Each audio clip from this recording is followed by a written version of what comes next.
Mati tuh orangnya.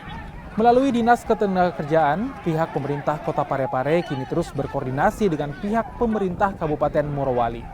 Koordinasi terus dilakukan untuk mengetahui identitas korban tewas dalam kericuhan di PT GNI.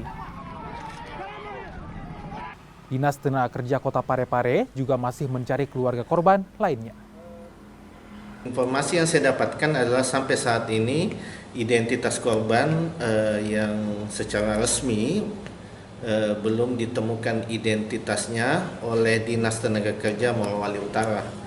Pak Yanis tadi selaku Kepala Dinas juga berjanji kepada saya untuk segera menginformasikan melalui data yang terkonfirmasi dan tervalidasi dengan baik siapa sebenarnya yang menjadi korban.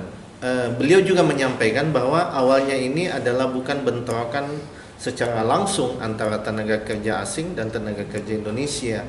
Awalnya ini adalah adanya tuntutan dari Serikat Pekerja Nasional yang ada di sana terkait dengan tuntutan-tuntutan dan hak mereka. Namun terjadi konflik karena tuntutan mereka ini belum diwujudkan oleh pihak perusahaan. Namun dalam perjalanannya terjadi provokasi-provokasi yang melibatkan juga tenaga kerja asing dan tenaga kerja Indonesia.